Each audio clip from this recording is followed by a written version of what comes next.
I can also go in here and maybe make that a little bit more colorful by going in here and just adding a little bit of red just to that area. And then I want it to be orange. So I bring this up and I add a little bit of red, but watch what happens if I come over here to the blue and drop this down and add a little bit of yellow. It now makes it more orange. Gosh, yes, this is happening in Adobe Camera Raw. So it's October, you know what that means? That means that it's fall, so I burn my obligatory fall candle over here. And it also means that Adobe have come up with some updates for us. And what I want to share with you today is what's happening in the new Adobe Camera Raw 15.0.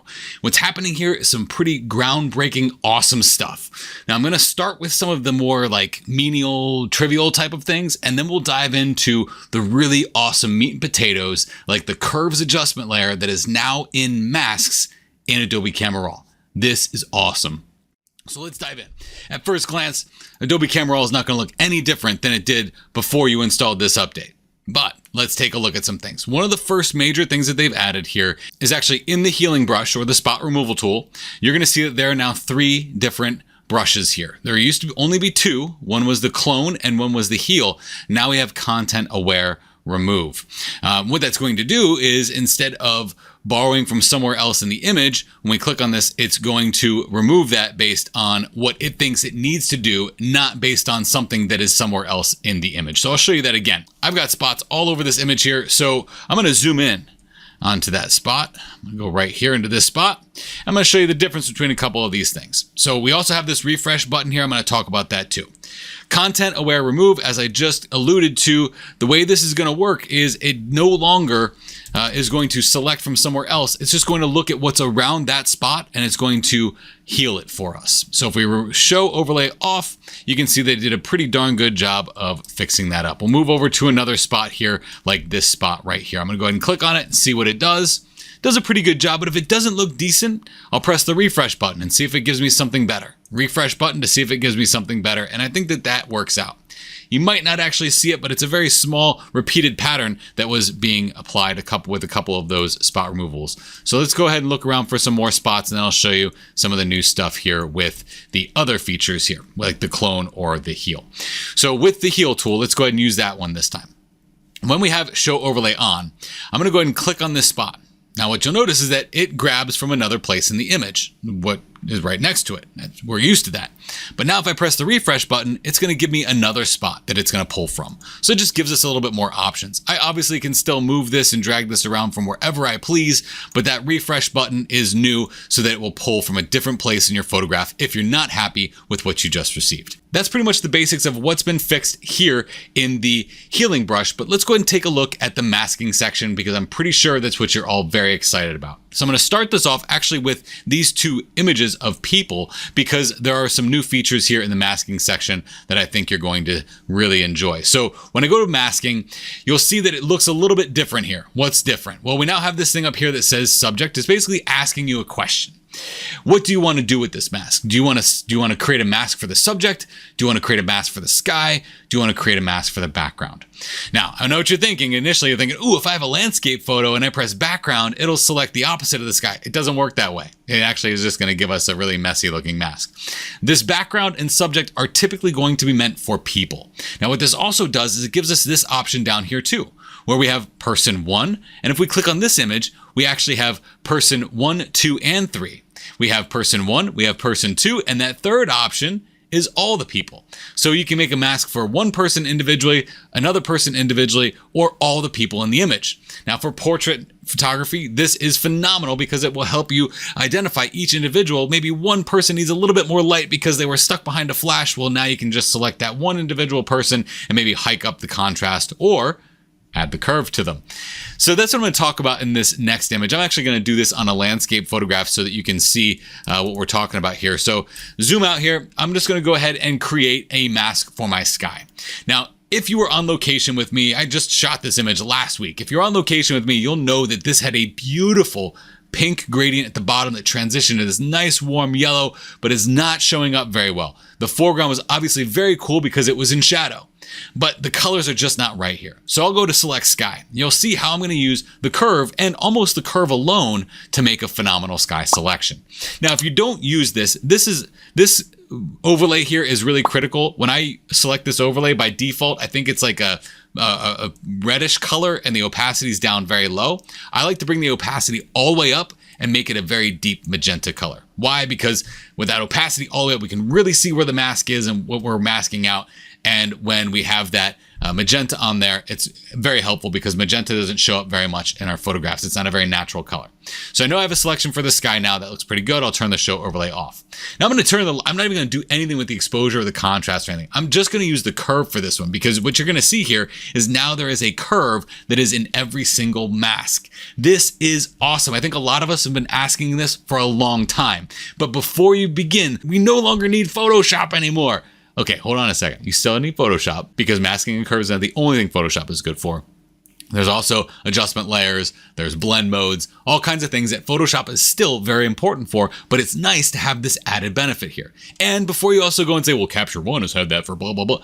Whatever, it is what it is. I'm talking about Adobe, right? Okay, so here we go. Looking at this curve, we can now apply this curve to just this area in the background in the sky. So you'll see as I bring this up, bring it down, I need more contrast there. So I'll bring it down to make it a little bit more contrasty. But here, this is the incredibly powerful thing. Not just the ability to use the tone curve, but to use the color curve. So what did I say that felt like back there? While I was on location, I actually recorded an audio clip for myself so that I would remember these colors. And I'm gonna play it for you right now. There's some pink here, there's some blue here. You're not gonna see it in post, but there's pink right above the lighthouse, blue right in the middle of the lighthouse, and okay. So with that being said, I need to add some more color to this. I need that pink, I need that blue to exist. So if I go into the curve of just the sky in the background, watch this. Boom, I can make that more pink by just adding a little bit more red to those mid-tone values. Maybe I'll come over to the magenta color here or the green and then put some more magenta in there.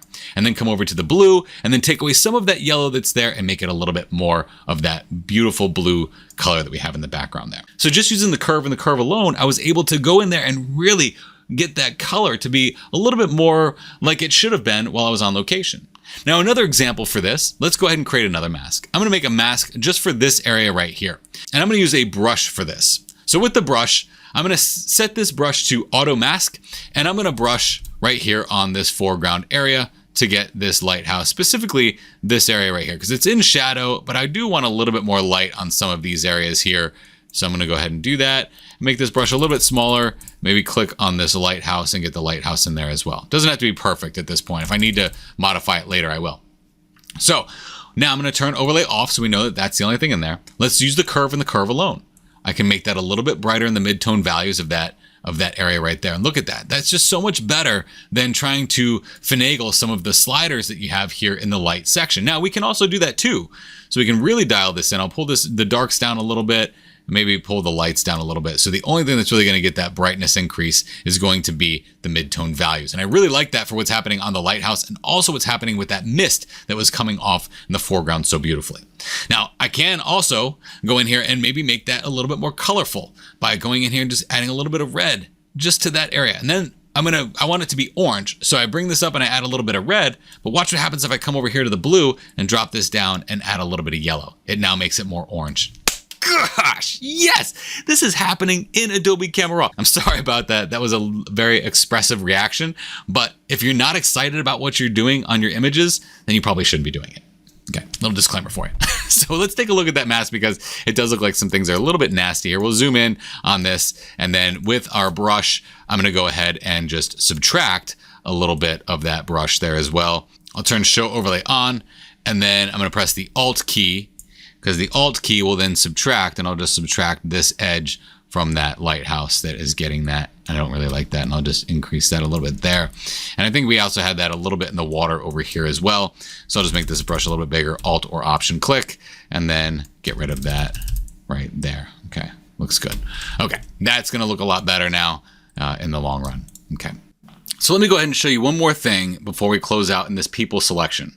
If we come down here to where it says people, this is a really interesting thing that happens. I'll click people and then you'll see here, it starts to do some thinking. It's like, what is it that we can make a mask out of? Right now we have the entire person, or we can uncheck this and we can go into very specific places and make a specific mask for maybe just the iris and the pupils, the lips, the teeth, and the hair. Now they aren't perfect masks, but they'll do a good enough job. Let's do this iris and pupil one, press create.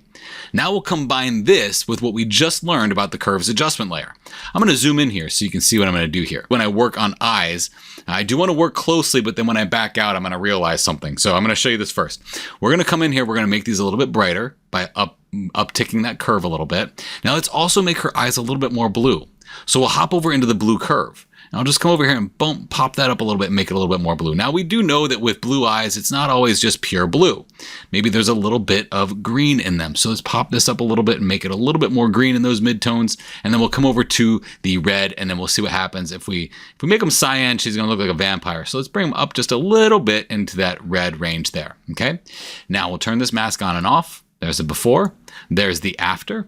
Let's zoom out because we're probably gonna see that this is way too much and her eyes look super bright.